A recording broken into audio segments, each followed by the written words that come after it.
အားလုံးပဲမင်္ဂလာပါရှင်။ယခုအခါဖတ်ပြပေးမယ့်စာအုပ်လေးကတော့ဆရာမမယ်ညိုရေးသားထားတဲ့ငါကျူးလွန်မိတဲ့ကံတစ်ပါးဟာမင်းမဲဆိုတဲ့စာအုပ်လေးပဲဖြစ်ပါတယ်။နားဆင်ခံစားပေးကြပါအောင်ရှင်။အပိုင်း1ဘယ်တော့မှပြန်မဖတ်တော့ဘူး။ဆက်လည်းမရေးတော့ဘူးဆိုပြီးတိမ်ထားခဲ့တဲ့အဆုံးမရှိသေးတဲ့ဇတ်လမ်းလေး။လွန်ခဲ့တဲ့14နှစ်ကဖြစ်ခဲ့တဲ့နောက်ဆုံးအချက်နောက်ဆုံးစာမျက်နှာကျမအတွက်နောက်ဆုံးရင်နာစရာအဖြစ်အပျက်ကလေးပေါ့အခန်းပရင်းပေါက်ကနေမိုးဆက်လေးတွေကိုမြင်နေရတယ်တဲကြီးမဲကြီးရွာနေတဲ့မိုးဟာကျမကိုပါငိုဖို့အဖော်ခေါ်နေတယ်လို့အရင်လိုပေါ့ပေါ့ပါပါမိုးရီတဲ့ထွက်ပြေးစော်ရလောက်အောင်ကျမခြေထောက်ကအရင်လိုမဟုတ်တော့ဘူးကျမလူတစ်ယောက်ကိုလွမ်းနေပြီးတော့ငိုချပစ်လိုက်ခြင်းနဲ့ဒီစာအုပ်လေးကိုလည်းပြန်လည်ခံစားစေခြင်းနဲ့အဲ့ဒီနေ့ကလည်းမိုးတွေတဲကြီးမဲကြီးရွာနေခဲ့တယ်အဆောင်ကိုစပြောင်းလာတော့တငယ်ချင်း2ယောက်ရောင်လေလေနဲ့ပါပဲသူ့နာမည်ကတက်လွင်နဲ့ကျမကတော့ငယ်လို့ပဲခေါ်တယ်ကျမကိုတော့ငယ်ကမေလို့ခေါ်တယ်ကျမနာမည်ကမြူနှင်းမေနဲ့တငယ်ချင်းဖြစ်တာ3နှစ်လောက်ပဲရှိအောင်မီဒါပေမဲ့ငယ်ကကျမစိတ်ကိုနားလေတယ်မျှဝေခံစားပေးနိုင်တယ်ကျမကိုမျက်ရည်အကျမခံတဲ့သူမျိုးပေါ့ကျမပြုံးနေရင်သူပါပျော်တတ်တဲ့ငယ်ကကျမအတွက်တော့အကောင်းဆုံးတူတဲ့သောတငယ်ချင်းပါပဲမေအဲ့ဒါဘာလုပ်နေတာတော့မိုးရီချိုးနေတာလေဟာကလေးလည်းမဟုတ်ပဲလာတော့သူများတွေမြင်ပြောနေအောင်မယ်လာပြီးတော့နေမကောင်းဖြစ်နေလိမ့်မယ်ဟဲ့မိုးရီတွေနဲ့အတူကလေးတယောက်လိုစော့ကစားနေတဲ့ကျမကိုဖျားမှာဆိုလို့အခန်းထဲကနေတဆူဆူတပူပူငယ်ကအော်၍ခေါ်နေခဲ့တယ်လာပြီဘာမှန်းလည်းမသိဘူးငယ်ကသူများချိုးလို့ကောင်းနေတာ哦ဖျားမှာဆိုလို့ရာသီဥတုကပုံမှန်လည်းမဟုတ်ပဲနဲ့ရေထက်ချိုးလိုက်အောင်မယ်ရေချိုးပြီးရင်လာခဲ့ခေါင်းတုပ်ပေးမယ်ဒရိုင်ယာကပြတ်နေတယ်ထင်တယ်အဆောင်သစ်ဆိုပေမဲ့ဘေးအခန်းဖော်တွေနဲ့လည်းစကားမပြော2ယောက်တည်းပေါ့ပပနေဖြစ်ခဲ့ကြတယ်ငယ်ကမနက်8 နာရီဆိုအလုပ်သွားတာမို့မနက်စာကိုပြင်ပေးခဲ့တယ်နေ့လယ်စာကိုတော့2ယောက်စလုံးအပြင်မှာစားကြတယ်ပြီးတော့ကျမကအချိန်ပိုင်းအလုပ်လုပ်တာမို့ညနေ3 နာရီဆိုအဆောင်ကိုပြန်ရောက်တယ်ညနေစာကိုကျမကတာဝန်ယူတယ်အားရင်တော့စာထိုင်ရေးတယ်ကျမကစာရေးဆရာမတိတ်ဖြစ်ချင်တာကိုတောက်တကားခောက်တန်ကြောင်သွားဖွင့်ကြည့်လိုက်တော့ဘေးခန်းကအမကြီးညီမလေးတို့ကအစ်စ်ပြောင်းလာတဲ့သူတွေလားဟုတ်မှလာထိုင်ပါအောင်ဆိုပြီးထိုင်ကုန်ယူပေးလိုက်ပေမဲ့စိတ်ထဲမှာတော့ငယ်သိရင်စူတော့မှာကိုစိုးရိမ်နေခဲ့တယ်2ယောက်မဟုတ်လားဟုတ်ငယ်ကအလုပ်သွားပြီညီမလေးရောညီမကခဏနေမှသွားရမှာအချိန်ပိုင်းလို့ဆိုတော့အော်ညီမတွေလား2ယောက်ကဟုတ်ဘူးတငယ်ချင်းတွေမှအော်အင်းအမကဘာရဲမဟုတ်ပါဘူးဘာလေးများကူညီရမလဲလို့အော်ရပါတယ်ကျေးဇူးတင်ပါတယ်အမရဲ့အမနာမည်ကမတ်မော်လို့ခေါ်တယ်တခုခုဆိုဘေးအခန်းကတ်ဆိုတော့လှမ်းခေါ်လိုက်နော်လိုတာပြောသိလားကူညီပေးမယ်အဲ့လိုသာပြောလိုက်ရတာသူ့မျက်လုံးတွေကိုသဘောမကျအခန်းကိုနေရာစေးလိုက်ကြည့်ပြီးမေးနေမြန်းနေလိုက်တာများကြည့်လို့မရတော့မေအလုပ်သွားဖို့လှုပ်လိုက်အောင်မယ်နော်အော်အေးဒါဆိုအမလည်းပြန်တော့မယ်လှုပ်ဆိုပြီးထွက်သွားတယ်ညနေရောက်တော့မေရေပြန်ရောက်ပြီနော်အေးရေချိုးလိုက်အောင်ငါထမင်းခူးထားမယ်ငယ်ပြီးရင်လားပူလေးစားကြမယ်ပြီးတော့ပြောစရာရှိတယ်။အော်မနက်ကလေးငယ်ဟိုဘက်အခန်းကမမော်ဆိုလားဘာလာသေးတယ်သိလား။ဘာလာလောက်တာ။ဟိုမေးဒီမေးလာဆက်စုရနေမှာပေါ့။မျက်လုံးကလည်းအခန်းရဲ့နေရာအစုံလိုက်ကြည့်ရဲ့သိလား။ဘာလို့ဖွင့်ပေးလိုက်တာလဲမေက။မသိဘူးလေအိမ်ရှင်လားလို့ပေါ့မဖွင့်ပေးရင်ရောကောင်းပါမလား။ကောင်းမကောင်းမေနောက်မဖွင့်ပေးနဲ့လာဆက်စုပြီးရင်ရက်ွက်တဲ့အတင်းပတ်တုံးမဲ့ဟာတွေ။အင်းမာ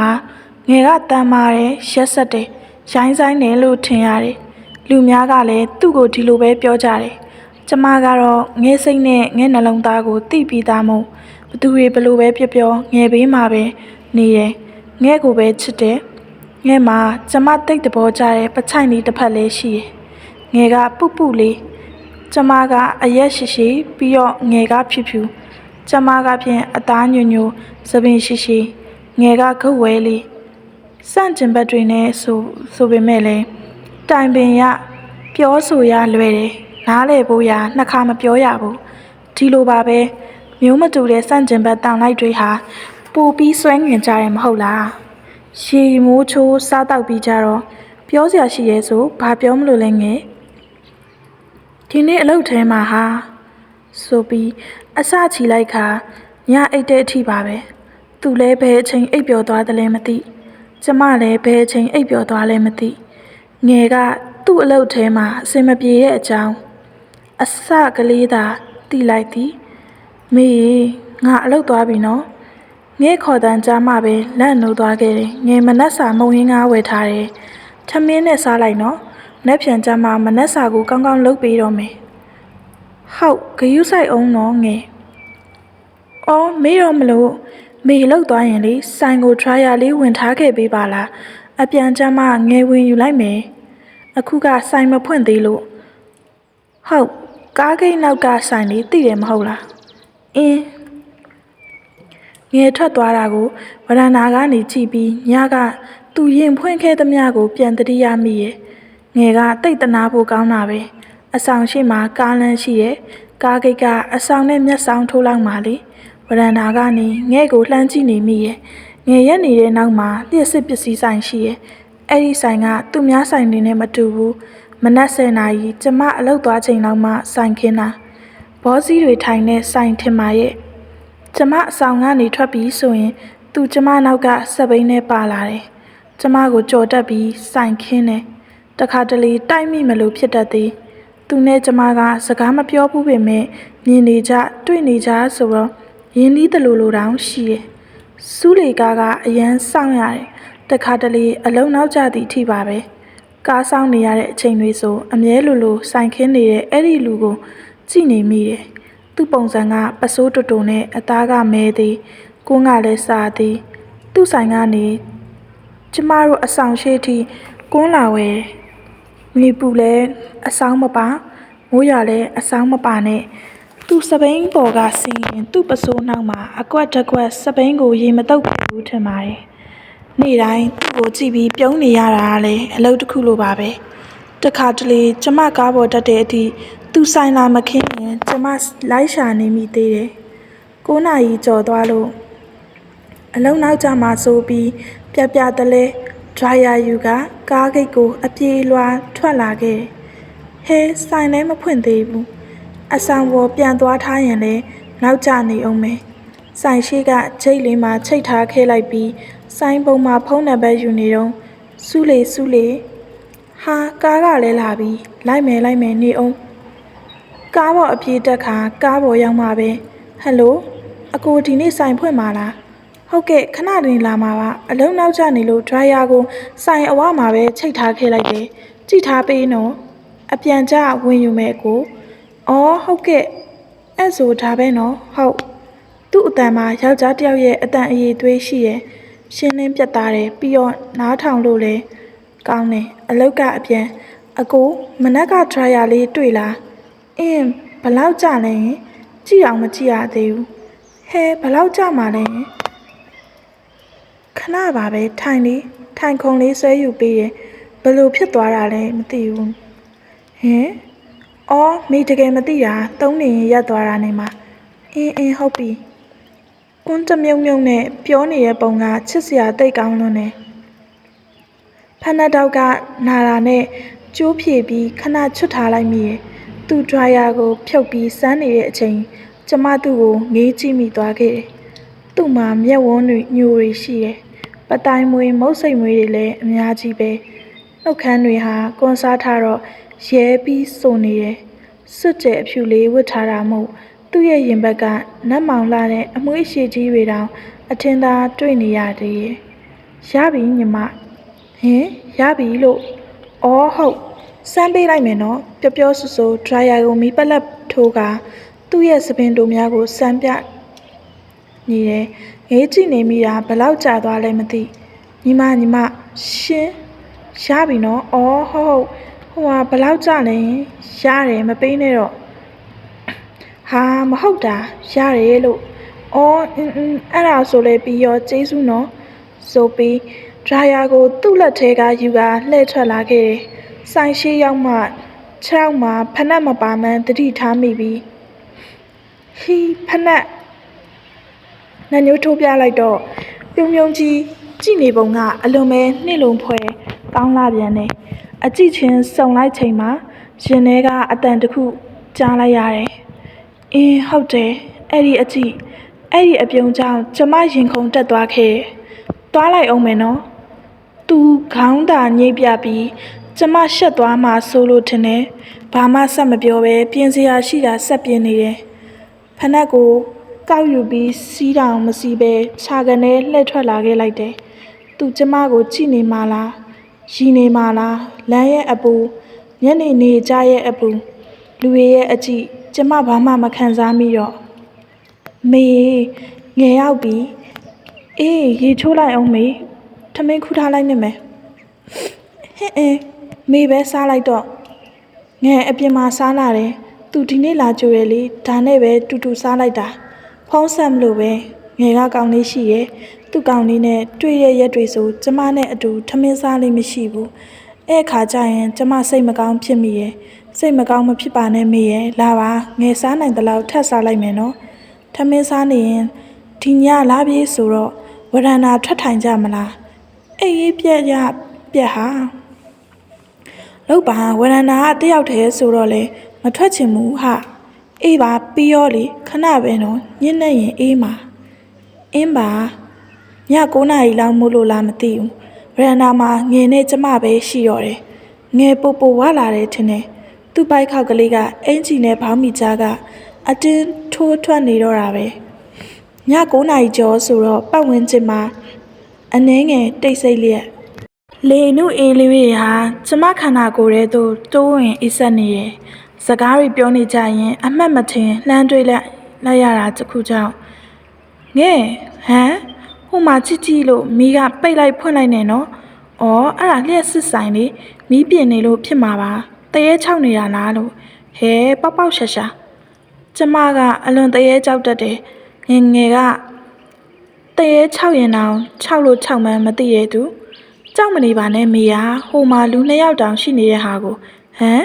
ကျမပို့လို့တောင်မင်းမျက်လုံးပြူသားဖြစ်သွားသည်အဲ့ဆိုင်ကကျမမြင်တွေ့နေကြလူ1 ယောက်သာရှိရာအခုက2 ယောက်တဲ့ဟဲ့မေအဲ့ဆိုင်မှာလူ1 ယောက်ပဲတွေ့ဘူးပါတယ်ငယ်ရဲ့မျက်စိတွေလည်းမကောင်းတော့ဘူးလားမသိဘူးဟာအမကြီးရဲ့အကိုကြီးရဲ့လေ2 ယောက်ဟဲ့2 ယောက်ညင်းခုန်နေစင်မှာပဲဆိုင်ကမီးပိတ်သွားပြီးကျမတို့ရှိရဲ့ဘက်ကိုစပိန်ကလေးရွေ့ရှားလာခဲ့တယ်အမျိုးသမီးကအမျိုးသားရဲ့ခါကိုဖတ်လျက်တွေ့လားအဲ့မှာတွေ့ပြီလားဟင်ဟာတကယ်ပါပဲမေရဲ့ငယ်ကတော့ရှီမောနေခဲ့ပြီးကျမကတော့တိတ်ဆိတ်သွားခဲ့တယ်တဖြည်းဖြည်းဝေးကွာသွားတဲ့စပိန်လေးကိုငေးရင်နဲ့ပေါ့ Morning မေအဲ့ချင်မှုတူနဲ့ဖြေလိုက်မိတယ်ခုတလောလိုင်းကားပေါ်တွေမှာအလူရက်တွေများနေတယ်နော်မေကယူဆိုင်တခုခုဆိုကားပေါ်ကတန်းစင်သိလားအင်းမငယ်ရောကယူဆိုင်မေကဒီနေ့မသွားဘူးကိုလက်တွေမတည့်ချင်လို့လေဟဲဟုတ်လားနှစ်ဖူးကိုလာစမ်းပြီးစေးကြိုတောက်ထားအောင်ညနေမှမတက်တာရင်စိတ်ခမ်းသွားကြမယ်အပြန်ဘာဝယ်ခဲ့ရမလဲဘာစားခြင်းလဲဟင်းရတယ်ငယ်စေးတောက်ပြီးအိတ်လိုက်မယ်တက်တာသွားမှာပါအင်းပါတက်တာအဲ့ဆိုလဲသွားရမယ်နော်ဟုတ်ဂယုဆိုင်နော်ငယ်ကားပေါ်မှာအင်းမမေနတ်စာစားပြီးဝရန္တာမလမ်းခဏလျှောက်တုံးအကိုဆိုင်ဘက်ကိုကြည့်မိလိုက်တော့ဆိုင်ကမဖွင့်သေးကျမ်းပြင်ဟာနေပူနေတယ်ဒါပေမဲ့ခြေထောက်တွေကမရွေ့အကိုအလာကိုစောင့်ချင်ပုံရတယ်ခဏအကြာကားလမ်းတစ်ဖက်မှာအကိုစပိန်နင်းလာတာကိုတွေ့လိုက်ရတယ်ကျမသူ့ကိုကြည့်နေသလိုသူလည်းကျမကိုကြည့်နေမှာပါပဲအကိုစပိန်နောက်မှာကုန်တင်ကားကြီး တခဏလေးအတွင်းစက်ပိန်းဟာချိုင်းခွက်ထဲကိုတစ်ချက်ချော်သွားတော့ကျမရင်နဲ့ဒိတ်ခနဲ့လန့်သွားမိတယ်။အကိုကစက်ပိန်းကိုဘေးချရက်လိုက်ပြီးကျမကိုလှမ်းပြုံးပြသေးတာ။အဆောင်ရှိကကွန်းရဆိုင်ထိစက်ပိန်းတွန်းလာပြီးကွန်းဝယ်ကစက်ပိန်းကလေးပြန်နှင်းသွားတယ်။ကျမအဲ့နေ့ကအကိုဆိုင်မှာမရှိမဲ့ပစ္စည်းတစ်ခုကိုမေးလိုက်ပြီးအကိုဘိုင်ဘာသုံးလား။မေပုံပို့ပေးလိုက်မယ်အဲ့ဒါလေးလိုချင်လို့မှားပေးပါလားရတယ်မဟုတ်လားယင်အရေးကြီးနေလို့လေပို့လိုက်လေသူ့စကားကလူရင်းတူရှင်ပြတ်သားလာတယ်ဟိုင်းအကိုမေပါပစ္စည်းမှာထားတာလေဒါလေးအကိုဈေးတွေရောစိုက်တွေရောသိချင်လို့မီးဝိုင်းပုံစံလေးပို့ပေးထားလိုက်တယ်အကိုကဘိုင်ဘာတိတ်မတုံဘူးထင်တယ်ကျမစာပို့ပြီး2 ရက်လောက်ကြာမှပြန်စားလာတယ်ရှာပေးမယ်ရှာမရရင်သွားပေးမယ်အကောင်းပြောနေတာအကိုစမနေနဲ့ကိုလည်းအကောင်းပြောနေတာပါကျေးဇူးပါရှာပေးမယ်ဆိုရင်လည်းကျမအလုပ်သွားချိန်တိုင်းအကိုကိုပုံမှန်တွေ့ရတယ်အလုပ်ပြန်ချိန်တွေမှာလည်းအကိုဆိုင်ရှိကပဲဖြတ်လျှောက်ခဲမိရဲ့တခါတလေအမျိုးသမီးတဦးကိုပါအကိုနဲ့ရှင်တွဲတွေ့ရတယ်ထမင်းအတူစားနေပြီးရီမောမောစကားပြောနေကြတယ်အဲ့ဒီအခိုက်အတန့်တွေဟာအသက်ပါပျောက်သွားနိုင်ပါတယ်အဲ့ဒီအမျိုးသမီးဟာဘသူလဲရှေးရရလည်းမသိအကိုနဲ့ဘာတော်တယ်လဲတိတိချာချာလည်းမသိဘာကြောင့်မို့အတူရှိနေရတာလဲတခွန်းတစွန်းတစားမှတိတိကျကျသိချင်လာမိရဲ့အဲ့ဒီနေ့ညကဝရဏာမှာအတူထိုင်နေရင်ငဲကိုငဲမေလေးလူတစ်ယောက်ကိုချစ်မိနေပြီထင်တယ်ဟဲဘသူလဲဟမ်မေပြောရင်ငယ်စိတ်ဆိုးမှလားဘာလို့လဲဘသူမို့လို့လဲရင်မေအခုနောက်ပိုင်းဝရဏာကိုထွက်ထိုင်ခြင်းနေတာဘာလို့လဲသိလားဟင်းတတိယထားမိပါတယ်ဒါပေမဲ့လင်းကြီးခံခြင်းလို့ပဲလို့ထင်တာအဲ့ဒီအချိန်မှာစပိန်ကလေးဟာကျမတို့ရှိရာဘက်သို့တဖြည်းဖြည်းရွေ့လာခဲ့တယ်သူ့ပေါ့ငယ်မေသူ့ကိုချစ်မိနေပြီထင်တယ်ဟာမေရဲ့ငါ့ကိုလာနောက်နေပါနဲ့ရုပ်တည်ကြီးနဲ့တော်စမ်းပါဟာမဟုတ်ဘူးငယ်မေတကယ်ပြောနေတာမေသူ့ဖုန်းနံပါတ်ကိုသိတယ်ဘိုင်ဘာမှာလည်းစကားပြောဘူးတယ်အเจ้าမရှိပဲလဲသူ့ဆိုင်ကိုဈေးတတော်ဝယ်နေမိတာငယ်ရဲ့မီးပလက်ခေါင်းတွေလေမယုံမှုမနောက်ဆန်းတဲ့မေရဲ့အခန်းထဲပြေးဝင်ပြီးမီးပလက်ခေါင်းတွေနဲ့ခေါင်းအောင်အောက်ကစာအုပ်ကလေးယူကဒီမှာကြည့်ငယ်မေမညာဘူးစာအုပ်ကလေးယူကငယ်အစပိုင်းလေးဖတ်လိုက်ပြီးမလုပ်ပါနဲ့သူ့မှာမိမရှိရထင်တယ်မေနာချင်ရလိမ့်မယ်သူလူလွတ်ဆိုရင်တော့တော်သေးတယ်အခုကဘာမှမသိဘူးပြီးတော့သူကမေကြိုက်တဲ့ပုံစံမဟုတ်ဘူးလေဒီလောက်တာတီလန်နေတဲ့ဟာကိုအချစ်ကပိုင်းခြားကန့်သက်ထားလို့မှမရတာငယ်သူ့မှာအမျိုးသမီးရှိနေမယ်ဆိုရင်တော့ဒီအချစ်ကိုမေတမင်လုံးယူခဲ့တာမဟုတ်ဘူးလေနှလုံးသားရဲ့စိတ်ရအတိုင်းပဲချစ်ခဲ့မိတာချစ်မိသွားခဲ့တာပြဿနာတွေဖြစ်လာရင်မေအရှက်ရဒုက္ခရောက်လိမ့်မယ်တတ်သိတွေမရှိစမ်းပါနဲ့ရှေ့ဆက်မတိုးနဲ့အောင်အရင်ဆုံးတေချာအောင်လေ့လာကြမယ်လीနော်ကြောက်နေလဲရှေ့ဆက်တိုးမိတာရုံးလေနှစ်လေဆိုတာတွေကအချစ်ရဲ့သဘောတရားတွေပဲလေအကွဲလာတဲ့နှလုံးသားနဲ့အတူမျက်ရည်ကျရင်အတန်တွေဟာတိမ်ဝင်သွားခဲ့တယ်နှစ်ယောက်လုံးတိတ်ဆိတ်လျက်မငိုပါနဲ့မေရဲ့ကျမနိုးတော့အဲ့ရတဲ့ကျမအိတ်နေတာကိုငယ်ထိုင်ကြည့်နေပုံရတယ်ဟင်းငယ်အလုံးမသွားဘူးလားစိတ်မပါလို့မေစဉ်းစားနေတာအဆောင်ပြောင်းမလားလို့ကျမထထိုင်လိုက်ပြီးဘာလို့လဲငယ်ညာကငယ်အိတ်မပြောဘူးစာအုပ်ကိုဆက်ဖက်လိုက်တယ်တကယ်ပါမေကိုမနာကျင်စေခြင်းမူမျက်ရည်တွေမကျစေခြင်းမူမေလိုမိန်းကလေးကကြိုက်တဲ့ကောင်ကိုရွေးလို့ရပါတယ်ပြီးတော့သူကမေကြိုက်တဲ့ပုံစံလည်းမဟုတ်ပဲနဲ့ဟုတ်ပါတယ်ဒါပေမဲ့မေစိတ်မှာသူ့ကိုမှတတိယရှိနေတာသူ့ကိုမှဆွဲလန်းနေတာငယ်ရဲ့အဲ့ကြောင့်ပြောတာအဆောင်ပြောင်းမယ်လို့မြင်နေရရင်ပိုဆွဲလန်းသွားလိမ့်မယ်ဘာမှမစခင်ဘာမှမဖြစ်ခင်တောင်မေဒီလောက်နာကျင်ဖြစ်နေရတာမျက်ရည်ကျရတာတကယ်ငယ်တို့ထင်တယ်လို့သာမျိုးသမီးရှိရဲဆိုရင်သွားပြီမေသူ့ကိုချစ်နေပြီပြီးတော့ငယ်ပြောဘူးတယ်လေအချစ်ဟာပျော်ရွှင်မှုနာကျင်မှုဝေးကွာမှုတွေနဲ့ထွန်တွဲနေတာဆိုမဟုတ်ဘူးမေတော်ပါတော့ငယ်ရဲ့ဒီနေ့အပြင်သွားရအောင်လေနော်သွားချင်လို့လားစိတ်ပြေလက်ပြောက်ပါမငိုပါနဲ့တော့ငယ်ရဲ့မျက်ရည်များတောက်ခါ ချက်ချင်းစကားကိုဖြတ်ပြောရန်မေကိုလိုက်နေတဲ့လူတွေရှိရဲ့လေအစင်ပြေမဲ့တယောက်ယောက်ကိုတွဲကြည့်ပါလားအပြင်းပြေလက်ခံစကားပြောကြည့်ပါလားဟင်းအင်းကိုစိတ်ပြောဖို့တခုတည်းနဲ့သူများကိုမကစားချင်ပါဘူးငယ်ရဲ့မဟုတ်ဘူးလေမေရဲ့ငယ်ပြောတာကတော်ပါတော့ငယ်မေကိုအဲ့လိုတွေအတင်းကျပ်ပြောနေတာမေတကယ်မကြိုက်တော့မေငယ်ကိုအဲ့လိုတခါမှမပြောဘူးနော်မဟုတ်ပါဘူးငယ်ရဲ့အဲ့ဒါဟိုကောင်ကြောင့်ဒင်းမွေလို့ငယ်အဲ့လိုတွေမပြောပါနဲ့ကွာပြောချင်ရင်မေကိုပြောပါသူကအေးဆေးပဲကိုကပဲကိုနှလုံးသားကပဲဖြစ်နေတာငယ်ရဲ့နှစ်ယောက်လုံးဂရင်မော်ကြောခိုင်းကငိုမိကြပြန်တယ်အဲ့ဒီနောက်ငယ်ကအကိုဆိုင်ရှိကတောင်ဖြတ်မသွားတော့ဘူးကျမမေးပြောက်ဖို့ရာသူ့ရဲ့အသည့်ပေါင်းများစွာနဲ့မိတ်ဆက်ပေးတယ်ကျမကတော့အကိုကိုပဲတတိယနေခဲ့တယ်တစားအကိုနဲ့ကျမဟာစကားတွေပြောပြခဲ့ကြတယ်တခါတလေဖုန်းခေါ်တယ်တနေ့တစ်ခါမကနှစ်ခါမကပြောနေရင်ဝဲသူလာလို့ချလိုက်ရပြန်ခေါ်လိုက်ရနေပေါ့ဘာမှထွေထွေထူးထူးတယောက်ကိုတယောက်မပြောကြပေမဲ့သူဖုန်းဆက်တယ်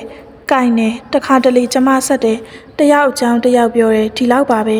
အဲ့ဒီညကအကိုစီကဖုန်းဝင်လာတယ်ငယ်တိမှဆိုလို့ဝရန်နာမှာဖုန်းထွက်ပြောတယ်ဒါပေမဲ့ငယ်ကြည့်နေပုံကအကိုဆိုတာတိနေပုံရတယ်အဲ့ဒီညမှာတိကြအကိုနှုတ်ကထွက်လာတဲ့စကားကကို့အသက်ဘယ်လောက်ရှိပြီထင်လဲ28 29ဟုတ်လား34နှစ်ကျော်35နှစ်ထဲဝင်နေပြီကွပြီးတော့မင်းသိချင်လဲသိလိမ့်မယ်မသိရသေးရင်လည်းအခုပြောပြမယ်ကို့မှာအမျိုးသမီးရှိတယ်အိမ်ထောင်တက်တန်းက10နှစ်ကျော်ပြီလေနားရဲခါလာတယ်ခေါင်းတွေထူပူသွားပြီး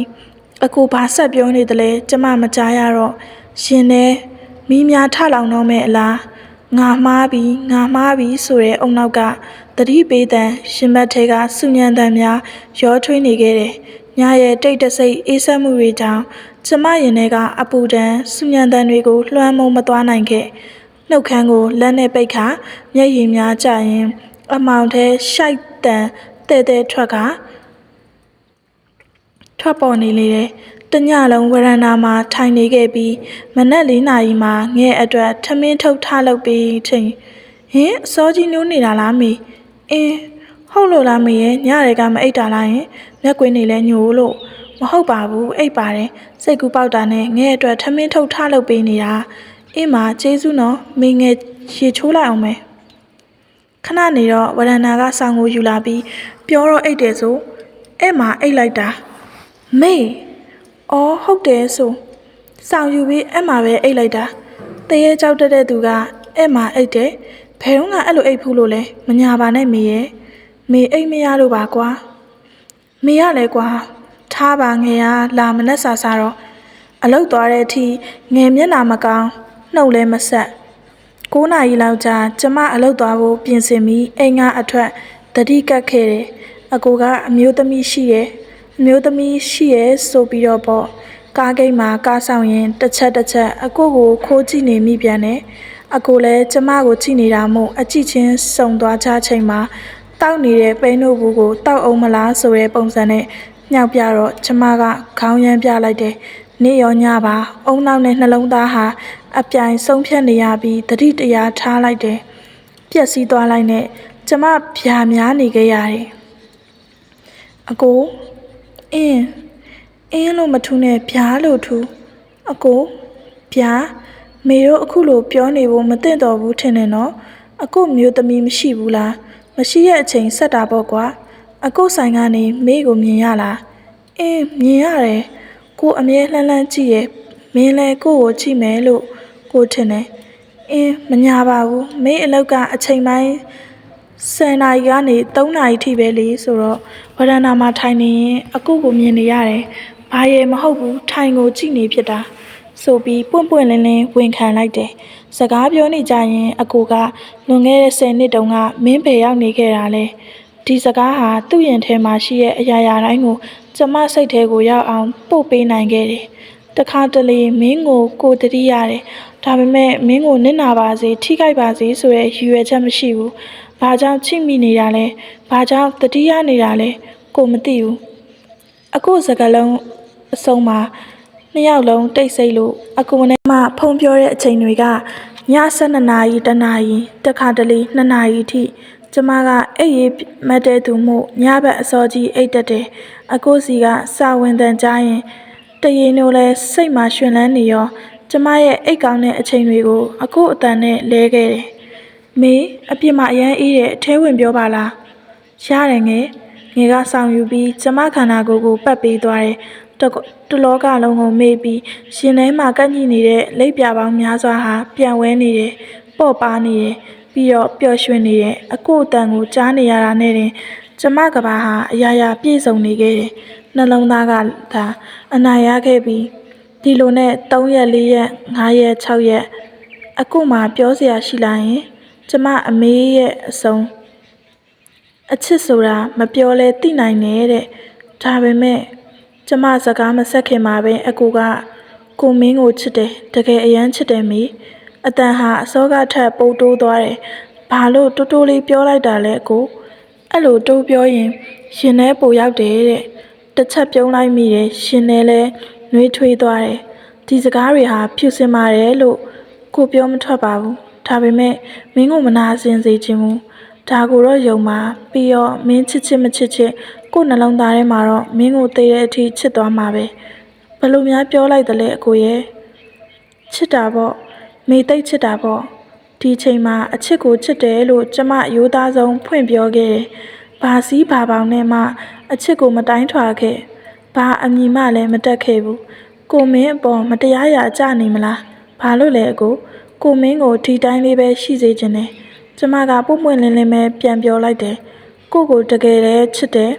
ကိုကလည်းပြန်သဘောကျနိုင်တယ်ဘဝကိုဖူးဖူးလုံလုံထားနိုင်ရင်ယူရမှာပဲကိုမဖြစ်နိုင်တဲ့တစုံတစ်ယောက်ကိုရင်းထဲမှာထားပြီးလွမ်းမယ်ဖြစ်နိုင်တဲ့တစုံတစ်ယောက်ကိုအနားမှာထားပြီးပါရမီဖြစ်မယ်ဘဝတွေဟာဒီလိုပဲရှင်သန်ကြရတာမဟုတ်လားကိုရဲ့မင်းအဆင်ပြေရင်ကိုချင်တတ်ပါတယ်ပျော်အောင်နေပါကလေးရဲ့ကိုကတော့မင်းကိုအမြဲတမ်းရနေမှာပြီးတော့ဆက်ချစ်သွားမှာပါ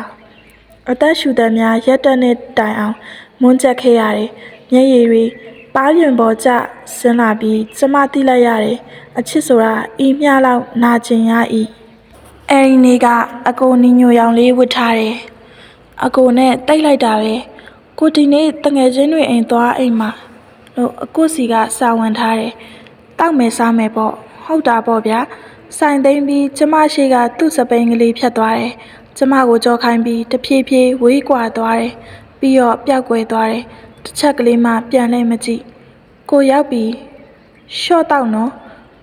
3ခွက်ထဲတောက်မှာဟုတ်ပါပြီမိကိုတတိယနေတာလားရတာပေါ့ရလို့လိုင်းခဏတက်လာတာ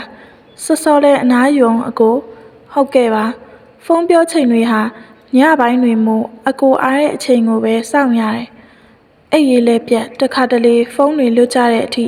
အကိုလည်းခက်ခဲကျမကိုဆက်သွယ်ရဖို့ကြိုးစားနေရမှာကိုလည်းကျမတွေးမိခဲ့တယ်ကျမကိုယ်တိုင်ကြဟောလဲမခေါ်ရဲနောက်နေ့မနက်မှုံကုတ်နဲ့မျက်နှာကြီးတင်းမာပြီးစိုင်ဖွင့်နေတာကိုတွေးလိုက်ရတယ်ကျမကဝရဏာကနေဖုန်းလေးထောင်ပြီးလိုင်းတက်ဖို့အချက်ပြလိုက်တော့အကိုဘာဖြစ်နေတာလဲမျက်နှာကြီးကတင်းမာပြီးတော့အဲ့ရီမဝါလို့လေသူ့အဖြေကတိတ်ချစ်စရာကောင်းလို့နေအကိုဗျာမိမွေးနေ့ကိုမှတ်မိလား1988နှစ်လပိုင်း12ရက်နေ့လေမစင်းစားမတွေ့ဝေပဲခုနှစ်တစ်ခုကိုသူချက်ချင်းပဲရွတ်ပြတော့ကျမအံ့ဩသွားခဲ့တယ်ကျမအခုကိုတစ်ခါပဲပြောဘူးပေမဲ့အကိုအလွတ်ရနေခဲ့တယ်ကို့မွေးနေ့ကိုတော့မနှဲစင်းစားရတဲ့မျိုးသားဟာကျမမွေးနေ့ကိုတော့အလွတ်ရနေတဲ့နေ့ရက်တိုင်းမှာအုံနောက်နဲ့နှလုံးသားအချိန်ပြည့်လွန်ဆွဲနေကြတယ်ကျမနှုတ်ကအကိုမင်းနဲ့စကားမပြောဘဲနေနိုင်လားနေနိုင်ရင်နေလိုက်ပါတော့လားယင်မနေနိုင်လို့ပေါ့ကွာမနေနိုင်လို့ပေါ့တိမ်ဝင်သွားတဲ့သူ့အတန်ဟာကြည်ကွဲလွမ်းစွတ်ဖွယ်ကောင်းလာတယ်နှစ်ယောက်သားတိတ်ဆိတ်သွားပြီးအတော်ကြာမှကိုမင်းကိုမင်းစကားကိုနားထောင်နေတော့မင်းမြင်နေကြတယ်မဟုတ်လားမသိချင်အောင်ဆောင်ပြီးကျမကဘာတွေလဲယင်ဟာကိုစပိန်ကိုရေတုပ်ပြီးစီးတယ်လေနေပူမိုးရွာအဆောင်ပါတယ်လေကွန်းလဲလျှော့စားတယ်ဆိုင်လဲအစောသိမ့်နေကွာမင်းမတွေ့ဘူးလားအဲ့ဒါဘာဖြစ်လို့လဲကိုအထူးဆန်းမှမဟုတ်ပဲအကိုအတွက်ကောင်းတာပဲဟာကိုအဲ့ဒါမင်းစကားကိုနားထောင်တာလေမင်းကိုစိတ်ထဲရှိနေတာလေကွာမေသိပါတယ်စလိုက်တာပါအကိုရဲ့ မင်းနော်အိတ်တော့နော်ဖုံပြောပြီးကျမအိပ်ရတဲ့ဝင်ချိန်များတွေမှာငယ်နှစ်ချိုက်အိပ်ပျော်နေခဲ့ပြီငယ်ပချိုင်လေးမမြင်ရတာတော့ရက်အတော်ကြာခဲ့ပြီည2 နာရီကျော်မှအိပ်ဖြစ်လာတဲ့ကျမကမနက်ငယ်ပဲအချိန်အလုပ်သွားလဲမသိတော့ကျမအလုပ်ချိန်တောင်ကျမအလူအရက်ပြေးဝင်နေခဲ့ရတယ်ငယ်ပြန်လာရင်စားဖို့ထမင်းကြိုခူးပေးထားမိရဲ့အရင်လိုထမင်းလက်စုံမစားဖြစ်တော့အကိုစီကစားဒါမှမဟုတ်ဖုံးဝင်လာတဲ့အခါချက်ချင်းပြန်ပြေးရမှမဟုတ်ရင်သူမအားတော့မှဆိုလို့အလုပ်တွေကိုကြိုလုပ်ထားရပြန်တယ်ဒါပေမဲ့လည်းငယ်ကအရာရာကိုနားလည်ပေးခဲ့တယ်မေထတော့လေဒီနေ့မေကြိုက်တဲ့အုံနှုတ်ခောက်ဆွဲချက်ထားပေးရဲ့များကြီးစားတော့ကောင်မလေးပိန်သွားလိုက်တာဆိုပြီးကျမစပင်တွေကိုတက်တင်ပေးကငယ်မေကိုဘလောက်ချစ်ဘလောက်ခင်လဲဆိုတာမေသိရမဟုတ်လားမေသိပါတယ်ငယ်ဘလောက်ဆိုးတယ်ဆိုတာရောသိရမဟုတ်လားမေကိုအဆက်ရစေတဲ့နေ့ငယ်သူ့ကိုတတ်မှာငယ်မေကိုမနာကျင်စေခြင်းမူတခုတော့အမြဲတတိထားပါအချစ်ဟာနေရာတိုင်းအသုံးမဝင်ဘူးအချစ်မှာတတိရှိရမယ်အယုံမလွယ်နဲ့မေအလုပ်သွားရမယ်နော်ငယ်ကတန်မိုးရှိရဲ့စကားများစွာကိုပြောသွားတယ်ငယ်သူ့ကောင်လေးနဲ့ပြတ်သွားပြီလို့ပြောတော့ကကျမနှစ်သိမ့်ဖို့မအားခဲ့အကိုနဲ့ဖုံးပြောနေခဲ့တောင်းမှန်ပါတယ်ငယ်ရဲ့အကိုဗျာမေလက်ဆောင်ပေးရင်အကိုလက်ခံပါလားတက်လုံးအနားမှာထားမှာပေါ့အကိုကိုနားထောင်စေခြင်းနဲ့တခြင်းတွေရှိတယ်နားထောင်မလားပြောလေဖဲတခြင်းလဲ Only love can have like that ညကအကိုကိုနားထောင်စေခြင်းနဲ့တခြင်းတွေအကုန်လင်းချပြီးပို့ပေးလိုက်တယ်ဆက်လေးပေါ့အကိုဟုတ်ကဲ့ပါဗျာတေချာနားထောင်လိုက်မယ်နော်ညရီမှာကျမဟာကိုထက်အသက်10 နှစ်မြကြီးရဲ့အမျိုးသားကိုအချစ်ရာဇဝင်ပုံမြင်ဇက်လန်းတွေအကြောင်းပြောပြနေခဲ့သေးတာအကိုဗျာနားမကြီးဘူးလားမကြီးပါဘူးချစ်စရာလေးဟာကိုအတန်ကဆွဲဆောင်မှုရှိရဲ့တိတိတတလေးအိုးမြောက်ပြီးအကိုကတကယ်ပြောတာဖုံးမချချင်လောက်အောင်ပဲဆိုကမှအချိန်ကိုကြည့်မိလိုက်တယ်အကိုမေးပြန်ခေါ်ပေးရမလား2 နာရီကျော်နေပြီဖုံးပြောတာအကိုဘေးတွေကုန်နေအောင်မယ်လေရတယ်ကုန်ပါစေပေါ့ဟာအကိုကလည်းဘယ်ဟုတ်မလဲမေးပြန်ခေါ်ပါမယ်ရပါတယ်ဆိုမအဲ့ဒါဆိုလဲဟိုဟာလေးတစ်ခုမေးလို့ရမလားယင်မေးလေကွန်းပါလို့စားတာလဲရင်ယောဂရလိုက်မယ်မစားပါနဲ့လားပြင်းလို့လေဝါနေတာဝါရတာကရတာရှိလို့ဒါပေမဲ့ကွာမင်းနားမှာရှိရင်တော့မင်းနှခမ်းလေးပြောင်းနှမ်းမှာပေါ့ဟာအကိုကလည်းအဲ့ဒီညက3 နာရီခွဲတဲ့အထိဖုံးပြောဖြစ်ခဲ့ကြတယ်အဲ့တော့နော်တနေ့လုံးပင်ပန်းထားရတဲ့အထဲဒါပဲလားနေထားပဲပေါ့ဘာမှပြောစရာမရှိတော့ဘူးလားပြောစရာရှိပါတယ်ဒါပေမဲ့အကိုကသူ့ဘက်ကထရက်လိုက်တဲ့တန်လန်းလျှောက်တန်ရေခတ်လိုက်တဲ့အတန်ပလုတ်ကျင်းတန်ကျမအားရပါရရှီမောလိုက်မိတယ်ရပြီမွချစ်တဲ့ကိုဖုံးပြောလို့ပြီးသွားပေမဲ့ကျမအိတ်လို့မပြောခဲ့ပါအတွင်းများစွာရှုပ်ထွေးတွေးမိတယ်အကိုကမိန်းမရှိရဲ့ကျမကလူလို့ညီသူများမသိပါပဲခိုးပြီးဆက်တွယ်နေခဲ့ကြတယ်ဖောက်ပြန်ရာရောက်နေပြီကံ5 ပါးတွေကတပားကိုလည်းကျူးလွန်နေမိခဲ့ပြီလားဟာငါကဖောက်ပြန်နေတာမှမဟုတ်ပဲစကားလေးပဲပြောနေမိရအောင်ဒါပေမဲ့နင့်ကိုနင်သိတယ်လေမေသိတယ်လေငါသူ့ကိုချစ်မိနေတယ်လေဘာဖြစ်လဲဘသူကယူဆိုင်ရမလဲဟိုကနင့်ကိုယူမှာမို့လို့လားယူမှာပေါ့အကိုကငါ့ကိုဒီလောက်ချစ်တာ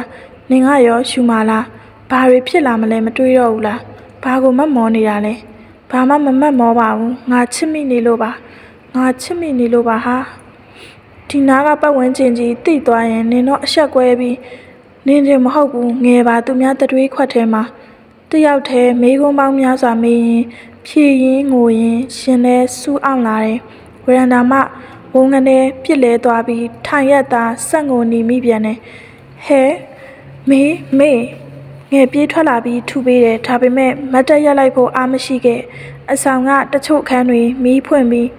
တီးတိုးပြောကကြည့်နေကြတယ်သူကဘာပြောလို့လဲမေဘာပြောလို့လဲသူကပုံမှန်မှာပဲမေကမေအနာဂတ်မေတွေးကြည့်မိတာငယ်သိလားမေအကိုကိုချစ်ရုံနဲ့မဟုတ်ဘူးသူ့မျက်လုံးသူ့အတန်သူ့ဟန်တွေပါမေဆွဲလန်းယူသွတ်နေပြီဆိုတာ ပျော်ပြီးစက်ငိုနေမိပြန်တယ်ငယ်ကတော့တိတ်ဆိတ်လျက်ထောက်မနက်အစောကြီးတကားခောက်တန်းကြားလိုက်ရတယ်ငယ်ထဖွင့်ပေးလိုက်တော့အဆောင်ရှင်ကညကဘာဖြစ်တာလဲသမီးတို့အော်ဟိုဟာမင်းနေမကောင်းလို့မူးလဲတာအန်တီခုနားနေတယ်အော်ဟုတ်လားတက်တာရဲ့လားအိပ်ပျော်နေရဲ့အန်တီအော်အေးပါဘာများဖြစ်တာလဲလို့အန်တီကဂယုဆိုင်လိုက်အောင်တငယ်ချင်းကိုဟုတ်အန်တီငဲကိုအားနာမိရဲ့ကျေးဇူးပါပဲငယ်ရဲ့အကိုဗျာမေပြောစရာရှိရဲ့အင်းပြောလေကလေးအကိုကလူကြီးတစ်ယောက်အနေနဲ့မိထက်အငယ်ကိုပို့တွေးပြီးပြောတတ်မှာပါအဲ့ဒါကြောင့်မေကိုဘယ်လိုနေရမလဲဆိုတာပြောပြပေးပါလားယင်မေအကိုနဲ့အခုလိုစကားပြောနေတာမသိမှန်းသိပါတယ်ဒါပေမဲ့မေလည်းနေလည်းမနေနိုင်ဘူးအကိုရဲ့အရန်ချစ်တယ်ပြီးတော့အကိုဘေးနားမှာအမျိုးသမီးဟာမေပဲဖြစ်နေချင်တယ်အုံနောက်နဲ့ဆိုရင်တော့မင်းကိုနဲ့အဝေးဆုံးမှာနေသင့်တယ်ဒီစကားကိုအကိုဘလို့ပြောထွက်ခဲ့တယ်လဲမသိစိတ်ထဲကတွေးနေမိခဲ့တယ်ပြောထွက်လိုက်တာအကိုရဲ့ကိုကမင်းကိုပဲစိတ်ပူတာအဖြူတယ်လေးကိုကြောင့်အယောင်နေစွန်းအပြောခံရမှာကိုတကယ်မလို့ချင်ဘူးနှလုံးသားနဲ့ပဲပြောပြပါလားအကိုရဲ့နှလုံးသားနဲ့ပြောရရင်ဒီတိုင်းလေးပဲကိုနေသွားခြင်းနဲ့မင်းစိတ်ညစ်ရင်ရှင်လာဖွင့်အကူကြီးတောင်းကိုရှိနေမယ်ဝေးလဲမဝေးချင်ဘူးကွာတကယ်ပါမျက်မျက်နှုံနှုံနဲ့မထီရက်မကန်ရက်ကိုမင်းကိုတကယ်ချစ်တာအချိန်လေးတစ်ခုကြောင့်အတူတူရှိလာကြရမယ်ဆိုရင်လဲပိုကောင်းတာပေါ့ဒါတွေဟာကို့အထင်မြင်မှာမင်းစိတ်ကြိုက်ဆုံးဖြတ်နိုင်ပါတယ်မင်းအတွက်ကိုလက်ခံပါပါကျေးဇူးပါအကိုပြောလက်စာဖုန်းကိုချပစ်လိုက်တယ်ကျမသိလိုက်ရပြီအကိုကကျမကိုဆုံးရှုံးရမှာမကြောက်သွေးအေးလွန်းနဲ့ချစ်ရင်ပိုင်ဆိုင်ချင်ကြတဲ့သူတွေကြီးပဲမဟုတ်လားအခုအကိုကတော်ပါပြီစက်မတွေးပါနဲ့တော့မေရဲ့တော်ပါတော့ကိုတတိပေးလိုက်ပြီးအုံနောက်ကအလေးသာနေပြန်တယ်ကျမတို့စကားမပြောကြတော့ဘူးကျမဆိုင်ရှိကတော့ဖြတ်မလျှောက်တော့ဘူးဗရန်နာလည်းမထွက်တော့အခန်းထဲသာတချင်းသားထောင်ပြီးထိုင်ငေးတွေ့ဝေနေမိခဲ့တယ်အကိုကပေါ့ပြက်ဆန်လွန်းလာတယ်ကျမကိုတကယ်မချစ်ဘူးလို့ထင်ရတယ်ထွက်မကြည့်တော့ဘူးဆိုပြီးတကားပိတ်ထားတော့များလဲချောင်းကြည့်နေမိပြန်တယ်လိုင်းပေါ်တက်လာမလားလို့လဲစောင့်နေမိခဲ့တယ်အကိုလည်းကျမစာအဖို့ကိုစောင့်နေတာထင်တယ်အတစ်နောက်အမြဲဖြစ်နေတယ်ဒါပေမဲ့တယောက်ကိုတယောက်စာမပို့ခဲ့ကြအဲ့ဒီနေ့ကအကိုတယောက်တည်းပဲဆိုင်မှာဒါပေမဲ့အကိုကျမကိုဖုန်းမခေါ်ဘူးစာလည်းမပို့ဘူးညနေ9 နာရီလောက်မှမင်းကန်ကောင်းမှစီကွာလွမ်းတဲ့ကလေးရဲ့ဆိုပြီးစာဝင်လာတယ်ကျမကတော့စာမပြန်ဖြစ်ခဲ့အဲ့နေ့ကအကိုည9 နာရီခွဲကျော်တဲ့အထိဆိုင်မသိမ်းသေးဘူးအလူရဲ့တခိုးတွေပေါများနေရတဲ့အထဲဆိုင်ကိုတယောက်ထဲလာပြီးစောမသိမ်းဘူးလို့စိတ်ထဲတွေးပြီးစိတ်ပူနေခဲ့မိသေးတယ်အခုလိုစိတ်ပူရတဲ့ညမျိုးတွေဆိုကျမကဝရန်တာမှာမီးဖွင့်ပြီးမတ်တက်ထွက်ရက်ပေးနေခဲ့တာအကိုဆိုင်သိမ်းပြီးထွက်သွားမှစိတ်ပူရတာတက်တာအခုလည်းစကားမပြောပေမဲ့စိတ်ပူမိတာမို့ဝရန်တာမှာတကားဖွင့်ပြီးမတ်တက်ရက်စောင့်ပေးနေခဲ့တယ်အမောင်ထဲမှာဆိုပေမဲ့မျက်ဝန်းညိုတွေကိုအထင်သာမြင်နေရတယ်သူ့မျက်လုံးတွေမှာသူ့နှလုံးသားတွေနာကျင်နေကြောင်းဖော်ပြနေရဲ့ဆိုင်ကိုချက်ချင်းသိမ်းကစက်ပိန်ကလေးတစ်ဖြည်းဖြည်းကျမရှိရာရွေ့လာပြန်တယ်ကျမကြောပေး၍နေလိုက်မိတော့တယ်သွားပါတော့အကိုရဲ့နောက်နေ့ငယ်မိတ်ဆက်ပေးထားတဲ့ထဲကတယောက်ကိုလက်ခံစကားပြောနေမိခဲ့တာထိုလူနဲ့ဖုန်းပြောနေပေမဲ့လည်းကို့အတွေ့နဲ့ကိုတိတ်ဆိတ်နေခဲ့တယ်အကိုဖုန်းဝင်လာတာနဲ့ပြောလက်စဖုန်းကိုချကအကိုဖုန်းကိုကင်လိုက်မိရဲ့ဟယ်လိုခုနဖုန်းပြောနေတာဘာတူလဲအကြာကြီးပဲစိတ်ထဲတနှုတ်နဲ့ဘာတူလဲဟမ်မိကောင်လေးအချိန်ကြာအကိုတိတ်ဆိတ်သွားပြီးအင်းမာမိတ်ဆက်ပေးအောင်တော့ဟုတ်ပန်အကိုကသူ့လဲကြတော့ခံနိုင်ရင်မရှိဘူးထင်တယ်အော်အကိုကျမနေရဝင်မကြည့်ခဲ့ဘူးပဲအတူရှင်ကအကိုတို့ထိုင်နေရင်ကျမဘယ်လောက်နာကျင်ရမယ်ဆိုတာပတ်ဝန်းကျင်ကသိသွားခဲ့ရင်ဘာတွေဖြစ်လာမလဲကျူးလွန်မိရဲ့ကံအကြောင်းတွေးရင်လည်းဘယ်လောက်နာကျင်ရတယ်ကျမအတွေးတွေနဲ့ဘယ်လောက်ပင်ပန်းနေမလဲဆိုတာတွေးကြည့်ဘူးရဲ့လားအကိုအုံနောက်ကတတိပေးလိုက်နှလုံးသားကတတိဖြတ်လိုက်နဲ့နေ့စဉ်ယူနေပြီဆိုတာလဲမသိဘူးမလားဟမ်ပြောမထွက်ခဲ့တဲ့စကားတွေကိုမျိုးသိမ့်လိုက်ပြီးငြိမ်သက်နေမိခဲ့တယ်ကိုတောင်းမှပါတယ်အရန်တတိယနေမိလို့ဒါပဲနော်မေစောနာတော့ ကျမကအရင်ဥအောင်ဖုံးချပစ်လိုက်တယ်ငယ်ကထုံးစံအတိုင်းမနှက်စာပြင်ပေးပြီးအလုပ်သွားတယ်ဒီနေ့ထူးဆန်းစွာညနေကျအစောပြန်လာခဲ့မည်ဟုစာရေးသွားသေးတယ်မနက်စောကြီးအကိုဆိုင်ခင်းနေတယ်ခဏအကြာဖုံးဝင်လာပြီးကိုစိတ်ဆိုးနေတာလားမဆိုးပါဘူးဒါပေမဲ့သိချင်တာတခုတော့ရှိရဲ့ကိုအင်းဘာလဲအကိုမေးကိုတကယ်ပဲချစ်ရဲ့လားချစ်တာပေါ့ကွာတကယ်အရင်ချစ်တာပါကွာချစ်ရင်ပိုင်ဆိုင်ချင်ကြတယ်လေအကိုကမေးကိုပိုင်ဆိုင်ချင်လို့လားပိုင်ဆိုင်ချင်တာပေါ့ကွာအနားမှာထားချင်တာပေါ့ကိုကလူလို့မဟုတ်ဘူးမင်းကိုငဲ့နေလို့ကွာပုံမှန်သာဆိုရင်ကိုဖဲအခြေအနေဖြစ်ဖြတ်ကျော်လာမှာအခုကိုအဆင်ပြေနေတယ်လို့မင်းထင်နေလားမပြေဘူးကွာမင်းကိုချစ်နေလို့မင်းကိုငဲ့နေလို့အရာရာကိုမျိုးသိပ်ထားနေရတာအခုစကားတွေဟာနာကျင်စရာကောင်းလွန်းလာတယ်အခုစကားအစုံတွေငိုချမိလိုက်တယ်နေ့ရက်တိုင်းမှာမျက်ရည်တွေနဲ့ပဲအကိုကမေးလောက်တောင်တသိမရှိပါဘူးဒီလောက်ခြေလမ်းများစွာလှမ်းခဲ့တာအခုစီရောက်မှဒီတိုင်းလေးဆက်သွားမယ်လေလားမဟုတ်ပါဘူးမေရဲ့ကိုပြောတာနားထောင်ပါအောင်မင်းကိုလိုလူရဲ့အနားမှာနေရဲလို့လားနေရတာပေါ့အကိုရဲ့ကျမအဖေဟာအကိုမထင်ထားတဲ့အဖေဖြစ်နေတယ်နဲ့တူရဲ့ကျမရှိုက်တန်တွေကြားအကိုချိန်ကြာတိတ်ဆိတ်သွားတယ်မကိုပါနဲ့ကွာမင်းသိထားပေးပါကိုတိတ်ဆိတ်နေရခြင်းဟာမင်းကိုငဲ့ညာနေလို့ပါမင်းဘက်ကိုတွေးနေလို့ဆိုတာမလို့ခြင်းဘူးမသိချင်ဘူးအကိုကမေးလောက်တောင်တသိမရှိဘူးအကိုမေးကိုတကယ်မချစ်ဘူးမချစ်ခဲ့ဘူးဟုတ်တယ်မလားချစ်တယ်ဆိုတာအကိုညာခဲ့တာမလားညာခဲ့တာဟုတ်တယ်မလားလို့မေရဲ့ဖုံးချပစ်လိုက်ပြီးထိုတနေ့လုံးလဲကျမငိုနေမိတော့တယ်အချစ်ဟာအနံ့အရသာနဲ့ပြည့်စုံတဲ့နှစ်လိုပွဲရာအစိတ်ခွက်ပဲမေငယ်ရောက်ပြီနော်ဟဲအလုံးမသွားတာလားငယ်ဒီနေ့ဘာလို့စောစောပြန်လာလဲသိလားဒီနေ့ငဲ့မွေးနေလေကျမအလွန်ဝမ်းနေမိရဲ့မေ့နေလိုက်တာတောင်းမှမှာရဲ့ငယ်ရဲ့မေဘာမှမဖြစ်ပါဘူးမေရဲ့ငယ်နားလဲပါတယ်အပြင်မသွားတော့ဘူးဘာစားချင်လဲဘာလုပ်ချင်လဲငယ်လုပ်ပေးမယ်အော်တောက်ကြမလားငဲ့သဘောပါပဲအဲ့ဒီညကဝရဏာမှာငင်နဲ့ကျမအတူတောက်ကြတယ်အရင်ကရက်ကခါးရထင်ရပေမဲ့အကိုနဲ့တွေ့ပြီးနောက်ပိုင်းအကိုချစ်ကပိုခါကြောင်းသိခဲ့ရတယ်အကိုဆိုင်သိမ်းနေပြီရေတေးလေးသာမြင်ရတော့တယ်ငဲ့မေဒီကောင်းကိုအပေါ်ကနေပလင်းနဲ့ထုခွဲလိုက်ရမလားလှုပ်ချင်လှုပ်လိုက်လေမေဟုတ်ပြီငယ်လက်တံများကိုကင်ကမတ်တက်ထားရလိုက်ချိန်ကျမမြင်နေကြလို့မဟုတ်ပဲအကိုနောက်မှာအကိုအမျိုးသမီးပါလာတယ်ငဲ့တွေ့ရလားငယ်ဘာမှပြန်မပြောပလင်းနဲ့ကိုခေါင်းကိုသာရိုက်ခွဲလိုက်မိရဲ့ကျမ်းမြေပေါ်သို့ကျမပြစ်လဲသွားပြီးကျယ်ရင်မြင်နေရတယ်ပြီးတော့ငဲ့ခေါ်တန်တွေနှုတ်ကလည်းရေရွတ်နေမိရဲ့ငါကျူးလွန်မိခဲ့တဲ့ကံတဘာဟာမင်းပဲမျက်လုံးများကိုမှိတ်ချပစ်လိုက်တယ်တတိပြန်ရတော့ခေါင်းမှာပတ်တီးစီထားရပြီးညကရောခုမနက်ရောဘာတွေဘလို့ဆက်ဖြစ်ခဲ့လဲဘာမှမသိဘူးအဆောင်ရှင်ကိုလည်းငယ်ဘလို့တွေတောင်းပန်ခဲ့ရတယ်လဲကျမမသိနိုးပြီလားမေတက်တာလားခေါင်းကိုက်နေလားကြက်သားဆံပြုတ်လုံးနေတာခဏနေမှတောက်နော်ညကဘာတွေဖြစ်သွားလဲအဆောင်ရှင်ရောဘာပြောသေးလဲစိတ်မပူပါနဲ့ငယ်ကြည့်ပြောထားတယ်ဖုန်းရောမေးဖုန်းရောဒီမှာအကိုစီကဖုန်းများဝင်ထားတာတွေ့ပေမဲ့ကျမပြန်မဆက်ခဲ့သို့တော့လိုင်းဖွင့်လိုက်တော့ Viber မှာအကိုကအတစ်နောင်ဖြစ်နေတယ်ညကဘာဖြစ်တာလဲကလေး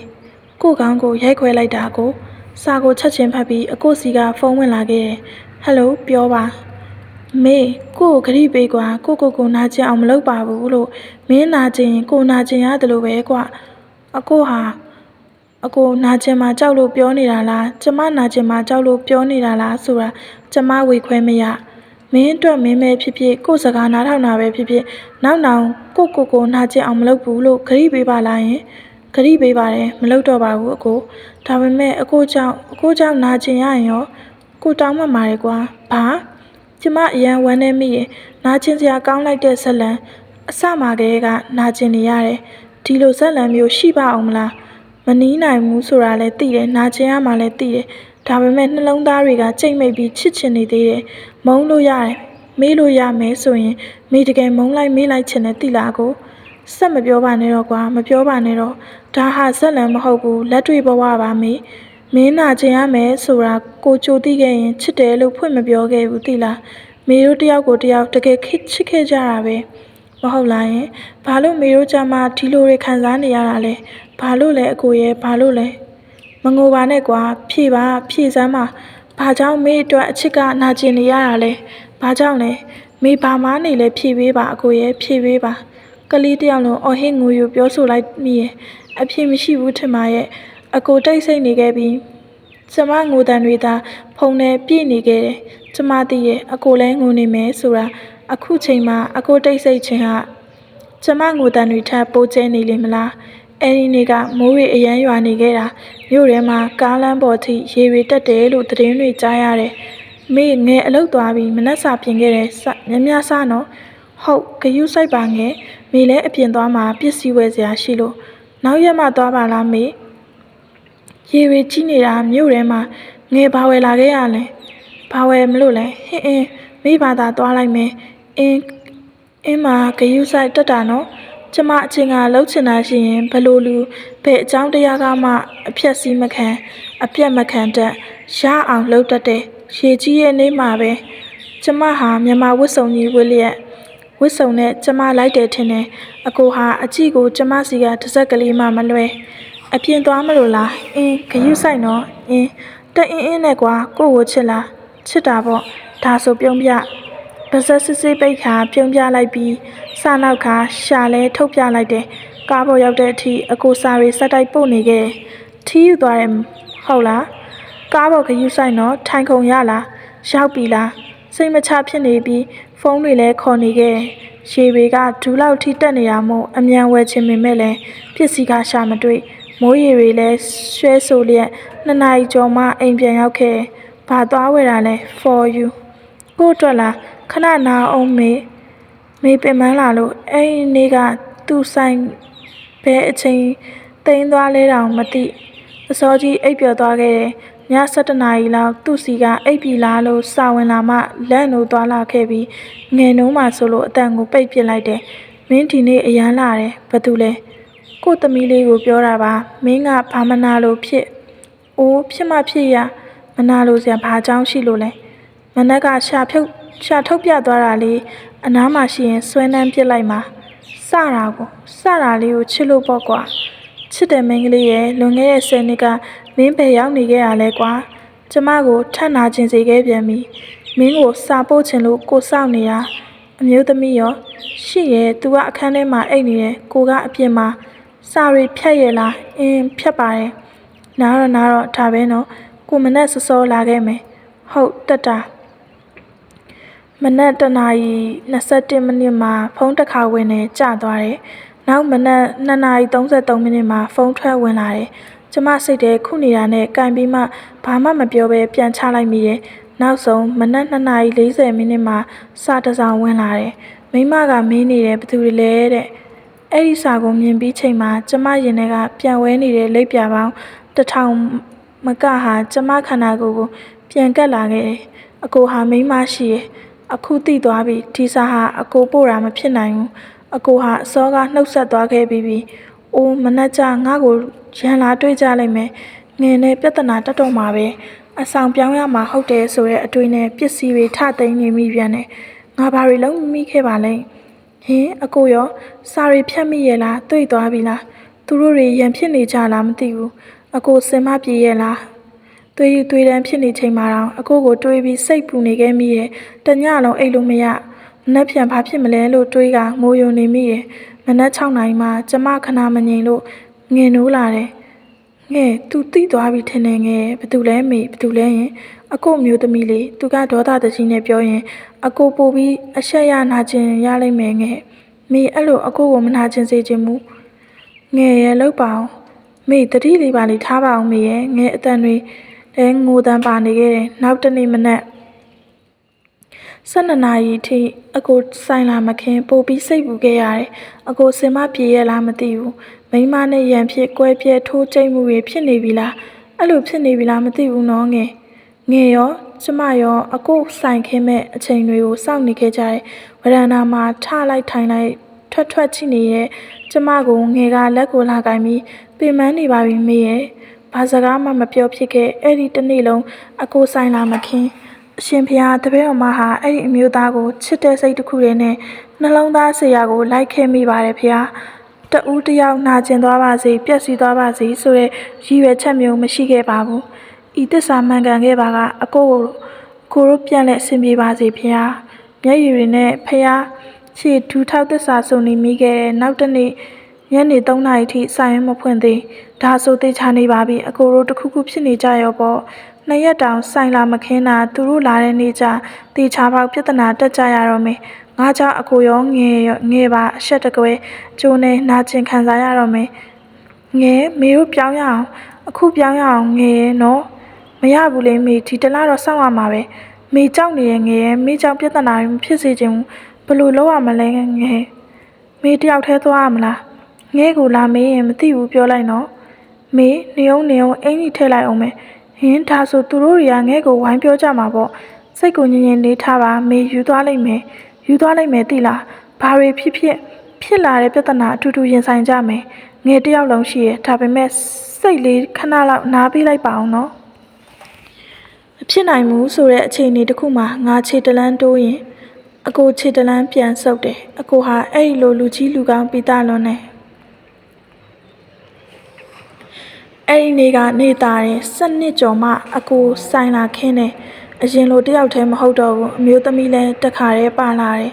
ဆိုင်ရှိရောက်ထဲကကျမကိုကြည့်နေလိုက်တာဘလို့အကြည့်မျိုးလဲမပြောပြတတ်ဘူးကျမစိတ်မှာခံစားမိရာကယာနှုံးပြေးကျမဆိုတာသိသွားပြီဆိုတာပဲအကိုကကျမရှိရဘက်ဥတောင်မလဲ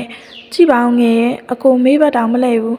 မေအဲ့ဒါ तू မဟုတ်တာလှုပ်ထားလို့လေ तू မလုံလို့လေပြီးပြီပဲဇလန်က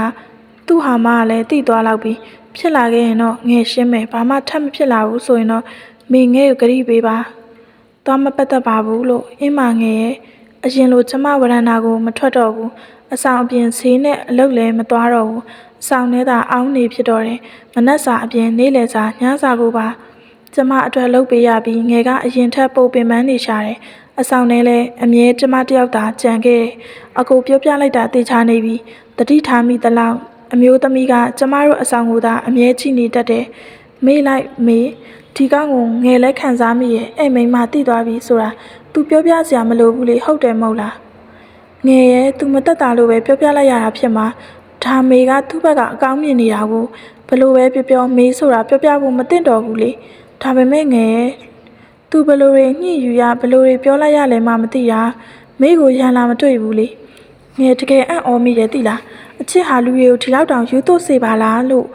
မေကြိုက်တာလို့ကြိုက်တယ်လို့နေပါ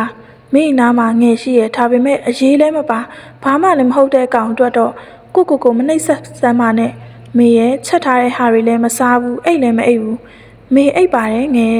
ဘယ်မှအိတ်လဲမိမျက်လုံးတွေကတက်သေးပဲလေအင်းမအိတ်ပါမယ်ငယ်အလုပ်သွားတော့မယ်ထပြီးမနှက်စားနော်ပြီးမှပြန်အိတ်အင်းမခရုဆိုင်ငယ်အင်းမလို့သာပြောလိုက်ရတာကျမစိတ်ထဲမှာဘာမှမစားခြင်းထလည်းမထခြင်းအခုလိုတယောက်တည်းအဆောင်မှာရှိနေခဲ့တဲ့အချိန်ဆုံးအယူလိုပါပဲရှေ့မှာစုညံတန်ကြားတိုင်းချောင်းကြည့်နေမိခဲ့ရန်လာတွေ့နေပြီလားအကိုတို့ရန်ဖြစ်နေကြမလားဆိုပြီးတော့ပေါ့အတစ်နောင်ဖြစ်နေရဲ့အကိုဘိုင်ဘာကိုအချိန်ပြည့်ထိုင်ကြည့်နေမိခဲ့အကိုဘာလို့စာမပို့တာလဲရင်အကျိုးကြောင့်လေးတော့ပြောသင့်တယ်ဟုတ်လားအကိုရဲ့ပုံကိုကြည့်ပြီးစကားတွေပြောနေမိပြန်တယ်စတွေကငါစခဲ့ရတာဆက်သွဲတော့လဲငါပဲချစ်ခဲ့တာလဲငါပဲနာကျင်တော့လဲငါပဲသူဘယ်တော့ငါ့ကိုနှွေးထွေးစေခဲ့လို့လဲဘာများကောင်းလို့လဲငါပေါ့ဟင်နင်ဘာတွေမက်မောနေတာလဲမင်းချစ်မချစ်ကိုကတော့မင်းကိုတေတဲ့ချစ်သွားမှာပဲမကြားချင်ဘူးမပြောပါနဲ့တော့အကိုရဲ့အကိုကိုမုန်းလို့အားမွေးပေမဲ့ကျမနားတဲ့အဲ့ဒီစကားသံတွေထပ်တလဲပြန်ကြားနေခဲ့မိရဲ့လွတ်မြောက်ပါစေတော့အကိုရဲ့ငါလွတ်လပ်ပြရစေတော့စိတ်တွေရှုပ်ထွေးပြီးအယူတယောက်လိုနေ့တိုင်းအခန်းထဲပဲငိုနေမိရဲ့အကိုကဖိုင်ဘာမတုံးတော့ဘူးထင်တယ်အတစ်နောင်လည်းမတွေ့ရတော့ဘူးငယ်မေလေးအကိုအဆင်ပြေရလားသိချင်တယ်ဖိုင်ဘာတုံးမတုံးရောပဲပြီးတော့အတန်လဲကြားချင်တယ်ငယ်မေယူတော့မယ်အဆင်ပြေရလားသိချင်တယ်တခါလောက်ကူညီပါလားမေသာအဆင်ပြေအောင်အရင်နေပါမေကအခုကငယ်သူ့ကိုဖုံးဆက်ပေးလို့ရမလားပစ္စည်းတစ်ခုခုမေးပြီးတော့လေလောက်ပါငယ်နော်ဖိုင်ဘာတုံးလား ပုံပုတ်ပေးမယ်ဆိုပြီးတော့လေနော်ငယ်နော်လို့ဒီတစ်ခါပါပဲငယ်ရဲ့သူတာညင်းကျမငိုတော့မယ်ဆိုတာသိလို့ငဲ့မှာမငင်းတာဟယ်လိုအကိုသတင်းကျွတ်မှာမီးသုံးတဲ့မီးတွဲလေးတွေရှိလားညီမကဘယ်လိုမျိုးလိုချင်တာလဲပုံပြပေးရမလားViber 3လားဟမ်Viber 3လားလို့သုံးတယ်ပို့လိုက်လေငယ်ဖုံးချလိုက်ပြီးရပြီဟုတ်လားViber 3တယ်တဲ့အဲ့ဆိုအတစ်နောင်ဖြတ်ထားတာပေါ့နော်မေးကိုမမြင်ချင်လို့ဖြစ်မှာပေါ့အတစ်နောင်လေးတောင်ဖျောက်ထားတဲ့လားအကိုရဲ့ခုနကအတန်ဖမ်းထားတယ်မလားယင်မေးကိုပို့ပြီးဘာလို့မလို့လဲမေးနားထောင်ချင်လို့မေးရဲ့အဲ့ရတဲ့အကိုအတန်ကိုထက်ခါတလဲလဲနားထောင်နေမိရဲ့တခါတလေလဲအကိုဆိုင်ကိုခိုးကြည့်မိခဲ့အကိုကကျမတို့အဆောင်ဘက်ကိုအမြဲကြောပေးလျက်အကိုကဘလို့လူမျိုးလဲသူကျမကိုချစ်တယ်ဆိုဖြတ်သွားတော့တိကနေပါပဲလားချစ်ဟာဒီလိုလဲအပြက်လွယ်သေးလားတကားဖွင့်လိုက်ချိန်အမတ်မထင်အကိုနဲ့အကြည့်ဆုံသွားတယ်ကျမကအသားရောင်လေးဝတ်ထားတဲ့နေ့တိုက်ဆိုင်မှာပဲအကိုလည်းအသားရောင်ဝတ်ထားတယ်ဒါပေမဲ့ပရင်းတကားကိုစောင့်ပြီးပြန်ပိတ်ချပစ်လိုက်တယ်လူလိန်သူ့ကိုငါဆက်ငေးငါနာကျင်ရလိမ့်မယ်အလကားငါ့ကိုကစားနေတယ်လို့တွေးပြီးမပြတ်မသားစိတ်ကလေးနဲ့မန်တင်းပြတ်သားလိုက်မိသေးတယ်နေ့လေထမင်းစားချိန်တကားဖွင့်မိလိုက်ပြန်တော့စိတ်မှန်တင်းထားပေမဲ့အခုမြင်ကွင်းဟာစိတ်ရောနှလုံးသားကိုပါအစိတ်အမောင်မှာဖြစ်စေခဲ့တယ်အကိုကျမအခန်းကိုငေးမိုင်စွာကြည့်နေခဲ့တယ်အကိုပြောစရာတွေရှိလိမ့်မယ်သူ့မျက်ဝန်းညိုတွေမှာနာကျင်မှုတွေနဲ့အိုးမကြားချင်ပါနဲ့တော့မမြင်ချင်ပါနဲ့တော့မေရဲ့တခဏလေးတောင်ကျမကိုမလွမ်းပါနဲ့အဲ့ဒီအမျိုးသမီးလက်ကိုဆွဲပြီးကျမကိုသတိမရပါနဲ့အကိုရဲ့ကောင်းမယ်ထင်လို့အကိုကစရက်ဆက်ခဲ့ပြီးပြီပဲအကိုရွေးချယ်မှုပဲလीဖြစ်ခဲ့ကြတဲ့အတိတ်ကိုအတိတ်မှာထားခဲ့လိုက်ပါတော့နောင်တနဲ့မရှင်သန်ပါနဲ့တော့အကိုမှန်ပါတယ်အကိုရွေးချယ်မှုမှန်ခဲ့ပါတယ်အကိုဘယ်လိုအရာနဲ့ရင်ဆိုင်နေရလဲဆိုတာကျမမသိဘူးကျမဘယ်လိုရင်ဆိုင်နေရမလဲဘယ်လောက်နာကျင်နေလဲဆိုတာလည်းအကိုမသိဘူးရှိပါစေတော့နေပါစေတော့အကိုရဲ့အကိုရွေးတဲ့လမ်းမှာ3ယောက်လုံးဟာအပြိုလဲပါပဲကျမကရှုံးသူလားနိုင်သူလားမသိပေမဲ့အသေးချာဆုံးကတော့အပြိုလဲခံရဆုံးပါကျဉ်တ်ပါတယ်အကိုဆုံးဖြတ်ချက်အတိုင်းမို့ကျဉ်တ်လိုက်ပါမယ်ပျော်အောင်နေပါနာကျင်ရတာနဲ့လမ်းခွဲရလိုက်တာနဲ့တန်အောင်ပျော်နေပေးပါကိုဘဝနဲ့ကိုမို့လွတ်လပ်စွာပြန်တမ်းမှာတော့အကိုရဲ့အချိန်ဘယ်လောက်ကြာခဲ့လဲကျမမသိအဲ့ဒီမျက်ဝန်းညိုတွေကိုငေးပြီးစကားတွေပြောနေမိရဲ့သူလည်းကျမကိုစကားတွေပြောနေလိမ့်မယ်ကျမကစအကြည့်ကိုလွှဲပစ်ပြီးတကားကိုပြန်ပိတ်လိုက်တယ်ကျမကိုမချီပါနဲ့တော့ထပ်မချီပါနဲ့တော့ကိုရဲ့တကားဝမှာရင်အာရပါရငိုချလိုက်မိရဲ့ဒီမျက်ရည်တွေဟာနောက်ဆုံးဖြစ်ရပါစေစပွဲပေါ်မှာတင်ထားတဲ့စာအုပ်ကလေးကိုတစ်တာထဲထည့်ပိတ်ပစ်လိုက်တယ်မပေးဖြစ်တော့တဲ့အဲ့ဒီပစ္စည်းလေးကိုရောပေါ့